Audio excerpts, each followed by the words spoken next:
Ahoy! And welcome to the Boating Hour with Captain Rick. The Boating Hour brings you the latest and greatest essential information about everything that sails, floats, or motors upon the high seas of Southern California. From landlubbers to old salts, there'll be something for everyone. So climb aboard and get ready to sail with Captain Rick. Ahoy out there and welcome to the Boating Hour. I'm Captain Rick and I want to thank you for joining us here on AM 870. We're here every Saturday at 4 p.m. Please be sure to visit us on the web at theboatinghour.com. And now all over social media on Instagram, Facebook, YouTube, and Rumble, The Boating Hour with Captain Rick. Thanks to our sponsors for our show today. For a healthy gut, the best probiotic on the market, Livia One Probiotics, natural, organic, and allergen-free, and Raycom Radio's reliable two-way radio commercial communication throughout Southern California without dropping dead zones and all the inherent limitations of the other communication systems like your mobile phone, your battery going out, VHF radio that's only got a... Well, we're going to talk about that in a little bit. We're going to talk all about radios, how the curvature of the earth affects your VHF radios and how all kinds of other communication systems are complicated. Ham radios, you need the license for that. So stay tuned because we are going to talk about radios. We're going to have a whole presentation. I'm going to talk about the yacht clubs. So a lot of exciting things coming up for you. The month of May. I'm going to plug a couple things. The Armed Forces Parade, Coast Guard will be there. The Coast Guard Auxiliary will be there. That's the Torrance Armed Forces Parade coming up in May, Armed Forces Day on May 17th. There's a 5K run that the Chamber puts on, and then exhibits all weekend long, and of course the most prestigious, longest running Armed Forces Parade in the country down at Torrance the following week. Memorial Day weekend is the Battleship Iowa and San Pedro. So Fleet Week, you're going to see the wonderful ships, and everybody will be there as well. So the Coast Guard will have a footprint there as well. You're going to be able to go aboard the Navy ships. It's going to be absolutely amazing. We're going to have some guests on that coming up. So look forward to that. The whole month of May, we're going to be having a wonderful, wonderful guests. Well, my guest today, back in studio, he was my Christmas show. Dennis, thanks for joining me in studio. Thanks for coming in. Yeah, well, thank you for having me and having me back to talk about Transpac. It's what I wanted to talk about, which is the Trans-Pacific Yacht Race. But before getting into that, let me talk a little bit about events that are going on in Los Angeles Harbor. Talk about your club as well. Talk about CBYC? What's your club? Yeah, CBYC. Well, there's two main clubs there in LA Harbor. CBYC, Cabrillo Beach Yacht Club, and the other one is Los Angeles Yacht Club.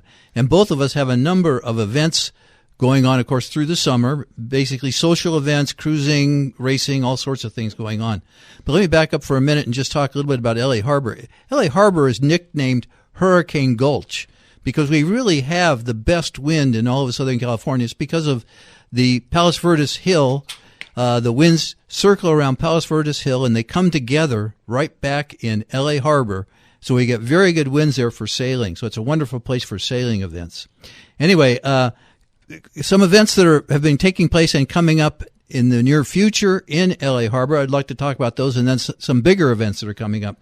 One, of course, is Transpac. But before I get into that, first of all, recently, in late February, we hosted the Southern California Yachting Association Midwinter Regatta for 4 fleets. Very successful. We had 40 boats out there competing, smaller boats, but very competitive. We had a Cal 20 fleet, an International 14 fleet, a Melges 15 fleet, and a Mercury fleet. The winners were, in the Cal 20 fleet, we had Jerry Vilicic and his son Chris Vilicic in the Cal 20s. Mike Birch won the Mercuries. In the Melges fleet, Brad Thompson from Alamedas Bay Yacht Club won that Melges fleet. In the I-14 fleet, the winner was Michael Pekolsky from Kaneohe Yacht Club in Hawaii. And I'm going to talk more about Hawaii in a few minutes when I get around to talk. He came from Hawaii? Yeah, he came from Hawaii to race in our Southern California midwinters for the I-14 fleet. The I-14 fleet, International 14. I mean, that's a huge international fleet. It's a very experimental fleet. It's a very interesting fleet. Dennis, I got to ask you this because you're part of Cabrillo Beach Yacht Club. I wonder if my Cal 20 is floating around. So I donated through Jib Kelly, amazing guy that works on boats, and he's been in. I guess he's been in every Transpac. He must be 100 years old. But Jib Kelly, a great sailor. Ended up donating through him. I want to find out if my Cal 20 was given away or if it's part of the fleet there. So find out. Talk to Jib about it. Yeah, I will. I'll talk to him about that. We have like 28 Cal 20s at CBYC, and there's another 15 or 20 down at ABYC, Alameda Bay Yacht Club. So we have a big fleet. It's a great boat for our waters in Hurricane Gulch because it's really a good heavy weather boat, a small heavy weather boat. It sails very well in that environment down there. By the way, was young Kelly's father a sailor? Who names their son Jib? Actually, or is that his nickname? I asked his mom about that sometime years ago, but anyway, is how he got that name. And his father was actually a pilot, an airline pilot, but they lived on a boat. And will you tell him he keeps telling me no, but he keeps denying coming on the show. Well, I'll ask him about that. But when I asked his mom about how he got the name Jib, she said, well, that's where he was conceived, beneath the jib. Okay, that's fantastic. Get it. You know what? If he won't come on, get his mom on the show. All right, let's go back. She's passed away now. I'm sorry to say, but anyway, he must have had amazing parents. Well, let's go. Anyway, let me get back to a couple other things. Get back to the midwinters, and then the the midwinters that's done. That took place late February. More recently, we had the Harbor Cup, which is hosted by Los Angeles Yacht Club. That's a college regatta. And we had 10 colleges out there competing, including Annapolis and the Coast Guard Academy and, of course, California Maritime Academy and a number of other colleges competing. Another thing that happened last weekend, actually, was the Sail GP, the Grand Prix of Sailing.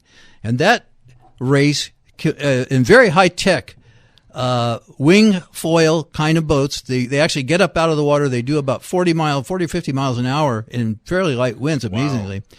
They're very fast boats, very impressive racing. That race basically competes, is competition between various national teams. And, of course, one team is from the United States and teams, of course, from Australia, New Zealand, and many other countries. Roughly 12 countries altogether, as I recall. Anyway, so those are kind of recent past events. Let me talk a little bit about some near future events and then some bigger events that are coming up. Our near future events, first of all, we have our opening day coming up, and I know you're aware that the opening day is a big celebration, and every yacht club has a big celebration for opening day. That's because it comes from the Northeast, where, of course, in the wintertime, they basically fold up the club. Everybody closes their boats up to kind of put them away and not sail during the winter. And along about March or April, everybody opens their club back up, starts getting their boat ready for the season, for the summer season. So opening day is a big celebration. Our opening day at CBYC is coming up on April 5th. And of course, in addition, our whole Wet Wednesday series, we have a Wednesday evening series that we run all summer long. That starts April 2nd. Now, it'll take place from April through September, and it's every Wednesday between April through September, except for the late July into early August. And that's because we have another big, huge regatta coming up, which is the ILCA Youth World Championship. That the ILCA actually stands for the International Laser Class Association. That's a laser sailboat. Laser sailboat is actually the Olympic single-handed sailing dinghy. And we're hosting this Laser Youth Worlds and really it's in a lead up to the 2028 Olympics. That is an Olympic racing class. So the Olympians, some of them will be here, I'm sure, for our regatta this year, and they'll be back in 2028 for the Olympics. They may come back between time even. Anyway, we're expecting about 350 entries from about 50 countries for that ILCA Youth World Championship. So the other big thing that's coming up in LA Harbor, and actually happens before the ILCA Youth Worlds, and that's our Transpac, the Trans-Pacific Yacht Race, which I mentioned a minute ago. Now, that race is, Transpac stands for the Trans-Pacific Yacht Race, And that's kind of a misnomer in a way because it's really not entirely across the Pacific. It only goes from Los Angeles to Hawaii. So that's pretty far. It's halfway across the ocean. I have flown that. I've flown it. I think that's too much sailing for me to be on a boat for 1,000. What is it? 2,000 miles? Yeah, 2,200. I think it's 2,225 miles, something like that. It's the longest race in the longest sailboat race in the United States. 2,200 miles. It takes them about 2 to 3 weeks to complete that race. The race starts in San Pedro and races to Diamond Head in Hawaii and off Oahu. That race is more than 100 years old. It started in 1906. And this year, the first start will be on July 1st, and they what's called staggered the starts, and that is the slowest boats start first on July 1st, and then faster boats start a few days later and a few days later. The objective there is basically to have all the boats finish in Hawaii about the same time. So, again, to have a big celebration, a big party in Hawaii to celebrate the winners and all of that. Now, that race, let me give a little history of if I can, of that particular Transpac race, of the race from here, Los Angeles to Hawaii. Originally, it was not intended to start in Los Angeles. It was intended to start in San Francisco, but I'll get into that in a minute. Let me back up and say that race was originally conceived by King David Kalakaua in 1886. He thought of that race, and he thought it would be a good way to encourage social and economic ties between Hawaii and the mainland. It was also intended that it be part of the celebration for that is King David Kalakaua, for his 50th Jubilee. Now, the planning for that got delayed until about 1906. In 1906, a Hawaiian shipping magnate named Clarence McFarland challenged some of his mainland buddies to race from San Francisco to Honolulu.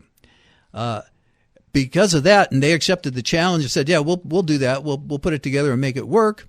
He sailed his boat from Hawaii to San Francisco in April of 1906. Well, he arrived in San Francisco a few days after the earthquake.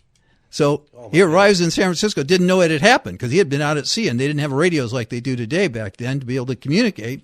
So he arrives in San Francisco. The whole place is destroyed in chaos. So the race was kind of delayed. But because of all of that, they decided to move the start of the race down here to the Los Angeles area, and they did, and they went ahead and ran that. That was the first running of the Transpac was in 1906. Now, ever since then, other than Warriors, it's been conducted every 2 years. So this is about the 55th occurrence of that race. And right now they have about 55 entries in the race, and they're expecting more than that. They're expecting in the 60s. That is 60 boats. And it's a big boat race. It's big in several ways, a couple of different ways. One is it's a big race because it's big boats, and the other one it's a big race because it's such a long distance. So down for the start, of course, we're hosting several events down in San Pedro regarding the Transpac. One is that there will be what's called a Transpac Village down there, where we will they'll set up booths and such to do information about sailing, about the race, and other information. Of course, the public is invited to come to that and check it all out. Also, there will be a main kickoff celebration, and it's going to be on the USS Iowa. Oh, interesting. Fantastic. Yeah, so they'll be hosting a big kickoff for all the racers and all the skippers of the crews and all that stuff as the start of the race. That happens a few days before. I think it's like the 28th of June. Now, both CBYC, Cabrillo Beach Yacht Club, and Los Angeles Yacht Club will host a number of pre-race activities. Turns out that CBYC will have 4 boats entered in the new 2025 race, and I'll get into that in a few minutes. God, that is amazing. So Battleship Iowa, I'm going to plan on being there, maybe do a show. Well, if you're just joining us now, you're listening to The Boating Hour.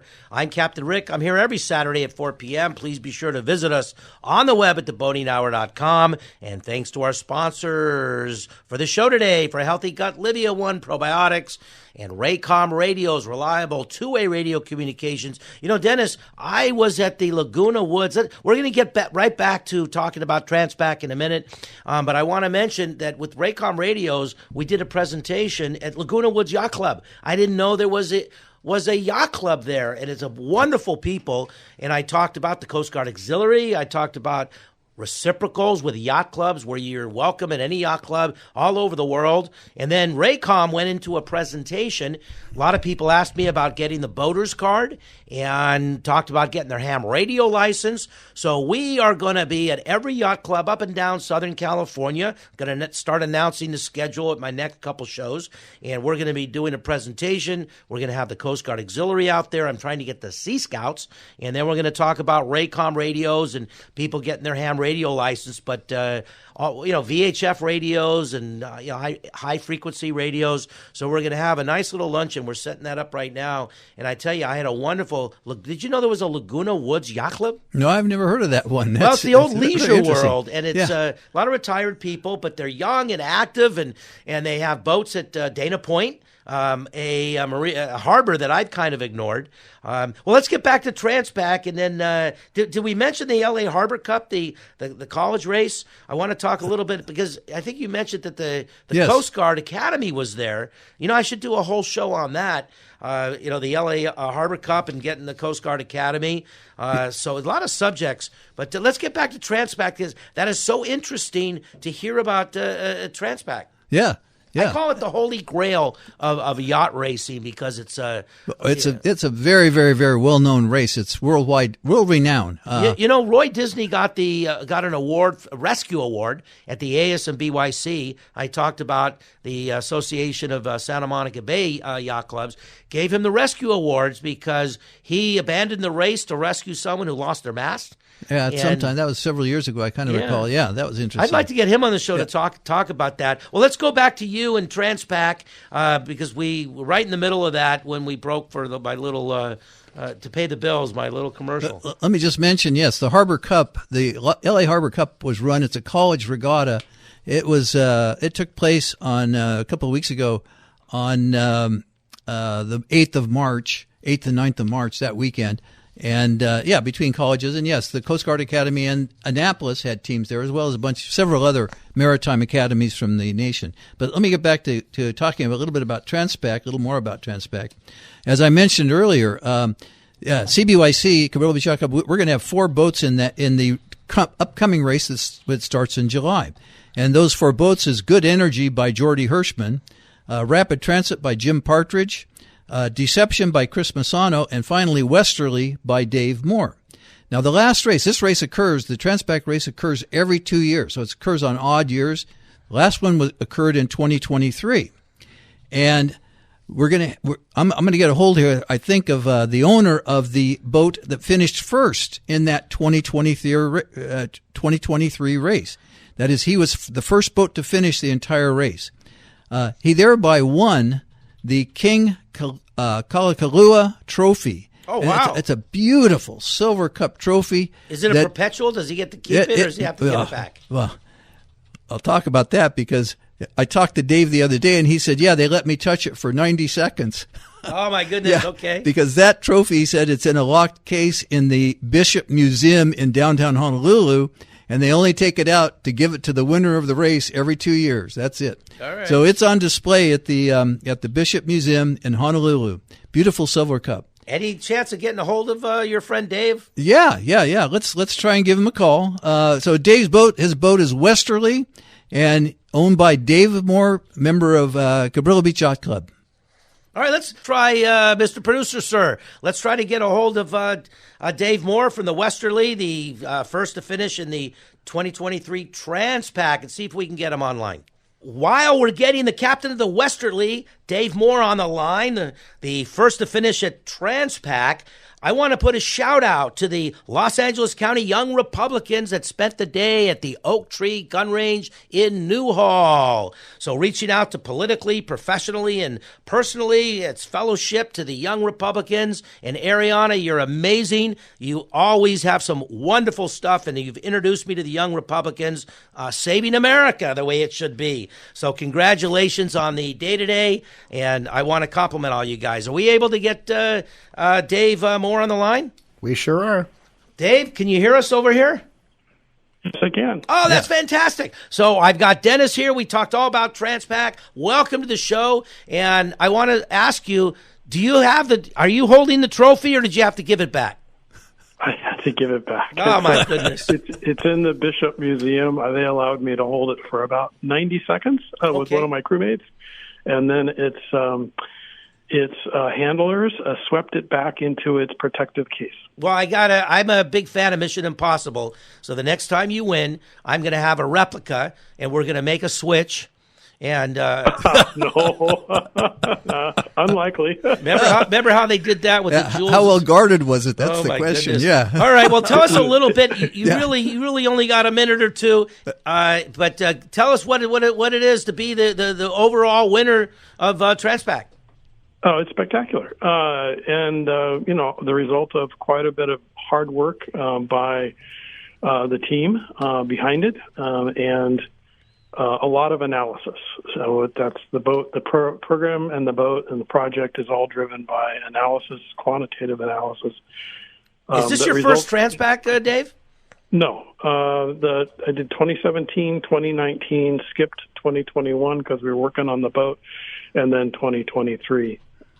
I can't believe I called you at the last couple minutes of the show. So what I want to do is invite Dennis. I want to invite you to come back in the studio. Dave, I want to invite you to call in or come in next week. Any chance that I can have you guys as a repeat? And we'll do the whole show on TransPac, Dave? Sure, happy to do it. God, that would be great. Fantastic. We got another short minute. Tell us a little bit about what the preparation, the training, and did you get a lot of support from your club? Were they excited to see you going out there? Oh yeah, the club support is spectacular. Everybody's really enthused, and when they got to see the boat, which it's only in San Pedro occasionally when we're doing practices, the response from the members was just super positive. They really appreciate everything we do and are very supportive. Are you coming up doing the next one? Yes, yeah. In this year we'll be doing it in July, and we're getting ready for that. The boat is in Marina del Rey in the boatyard as it normally is, getting spa treatment, continual spa treatment. Well, you know what BOAT stands for, break out another 1,000, right? Can I meet you at the finish line and jump on the boat and pretend that I actually, you ever watch some of the highlights of some of these marathons and somebody jumps in at the last minute? No, yeah, it's highly unlikely that would succeed. Okay. Well, we're coming to the end of the show. I want to invite you guys back.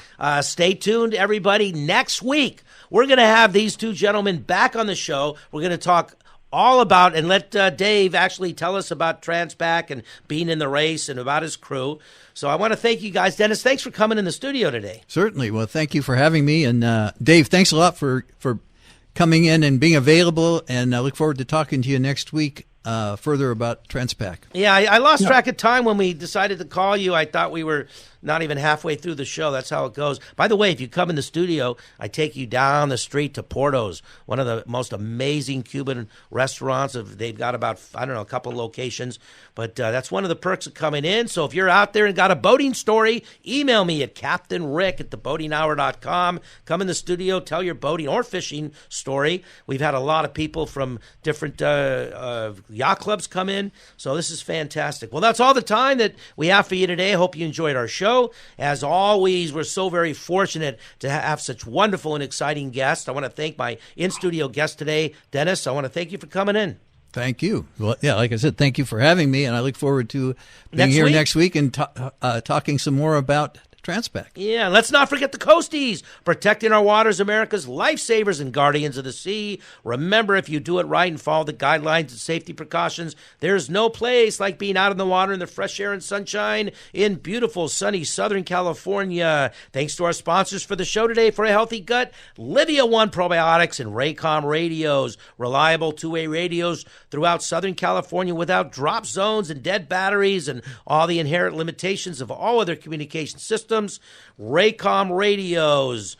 Don't forget to visit us on the web at theboatinghour.com. Keep your emails coming. You can reach me at CaptainRick@theboatinghour.com. And this is Captain Rick saying ahoy and fair winds to all. Don't miss our show next week with Dennis. Dennis and the captain of the First to Finish at Transpac. Next week coming up.